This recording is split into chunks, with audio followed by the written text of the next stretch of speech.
Children's groups are welcoming a move in France today towards criminalising incest. A bill is being submitted to the Senate in the hope of ensuring better protections for victims and punishment for perpetrators.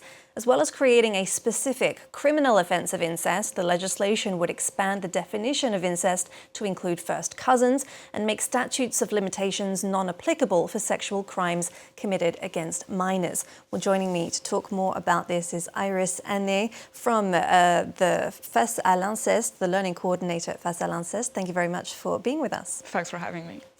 First, could you explain to us how the concept of incest is actually absent from French law? I know that, in the civil code and in the penal code, there are different implications. For example, it's illegal to marry one's family member, but incest, of course, is a lot more than that. Well, of course, and so far, let us not forget that for actual centuries, the very term of incest has been completely absent from French law. We have fought to actually include it back within criminal law back in 2021. But so far, it is only a qualifier for sexual violences. For instance, we can talk about incestuous rape, we can talk about incestuous sexual assault on a child, but there is no specific crime of incest. And this bill, if it is actually passed, will actually create a specific offence of incest, which is a huge step for the recognition of victims.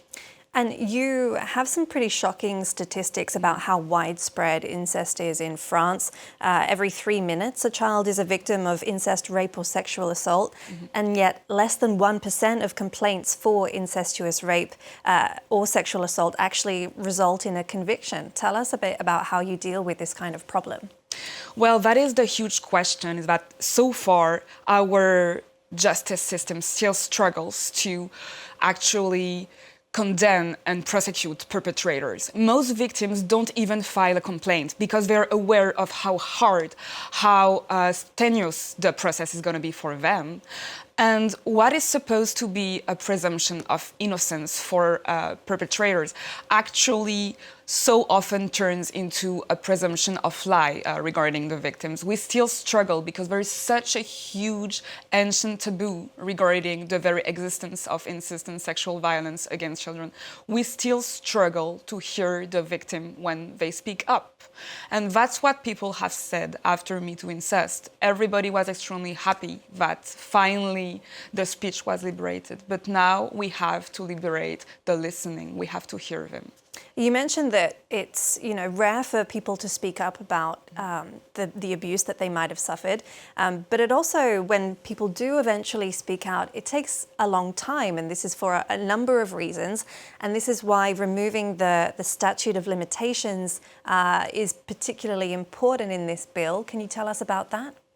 Of course. It has been a fight of ours for more than 20 years, actually, at Face à l'Inceste, since our creation in the year 2000, to abolish the statutes of limitation. And back in the days when we tried to foster that claim, nobody heard us. And today, 90% of French citizens are actually defending that change within the law.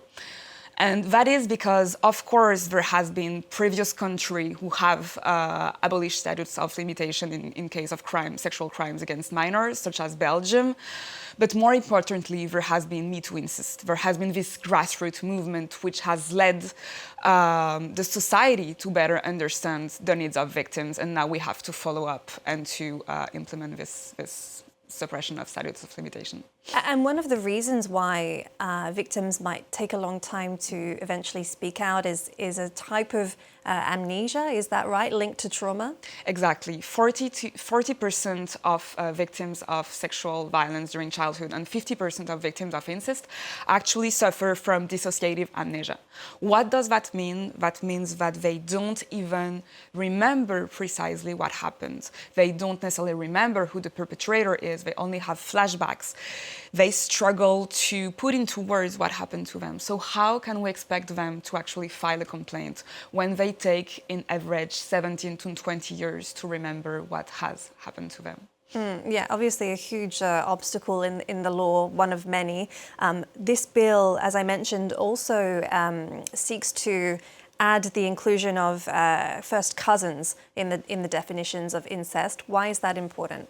That is important because first-degree cousins represent 20% of declared perpetrators of incest. And so far, victims have not been recognized as victims of incest, even though the same specificities of the crime apply, such as the domination, the familial proximity, and the denial of this family status by the happening of this sexual violence. So we need to expand the definition to include first-degree cousins.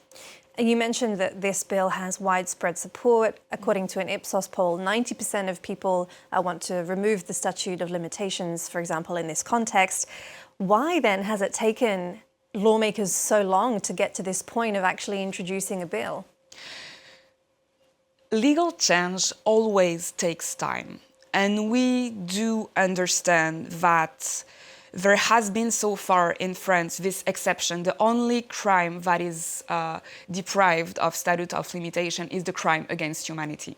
So it is, for instance, like genocides.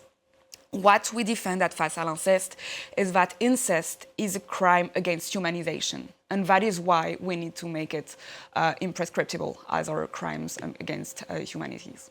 So what are you expecting next then from lawmakers? The bill is going to be submitted to the Senate. What happens next for those who aren't familiar with how things work in France? Of course, well, it has to be voted, and it will be the case in early January 2026, hopefully, and we hope it will be passed into law, obviously.